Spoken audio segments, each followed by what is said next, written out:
কাজে বন্ধু যেন হয় আখিরাতের সাথী। বন্ধু হবে কিসের সাথী? বন্ধু হবে আখিরাতের সাথী, বন্ধু হবে জান্নাতের সাথী, বন্ধু হবে নেক কাজের সাথী। ঠিক আছে ইনশাআল্লাহ? নেক কাজের। আল্লাহ কোরআনে বলছে, ওই যে আয়াত, ওই আয়াতে আল্লাহ বলছে নেক কাজের বন্ধুরা আমি আল্লাহ তাদেরকে ডাক দেব হাসরের ময়দানে, ইয়া ইবাদি, হে আমার বন্ধুগণ, বান্দাগণ, লা খাউফুন আলাইকুমুল ইয়াওমা ওয়ালা আনতুম তাহজানুন, আজকে তোমাদের কোনো ভয়ও নাই, চিন্তাও নাই। এরপরে আল্লাহ বলবে উদখুলুল জান্নাতা আনতুম ওয়া আজওয়াজুকুম তুহবারুন। বাহ! আল্লাহ বলবে তোমরা যারা নেক কাজের বন্ধু ছিলা, তোমরা বন্ধুরা একে অপরকে হাত ধরাধরি করে গলাগলি করে আমার জান্নাতে ঢোকো।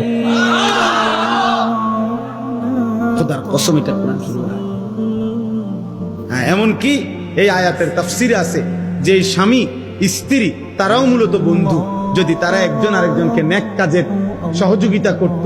স্বামী স্ত্রীকে নামাজের জন্য উঠাইছে, স্ত্রী স্বামীকে নামাজের জন্য উঠাইছে, স্বামী স্ত্রীকে নেক কাজের দিকে ডাকছে, স্ত্রী স্বামীকে নেক কাজের দিকে ডাকছে, এরাও বন্ধু। আল্লাহ তাআলা বলবেন এই স্বামী স্ত্রী তোমরাও খুশি খুশি গলাগলি করে হাত ধরাধরি করে তোমরা জান্নাতে ঢোকো।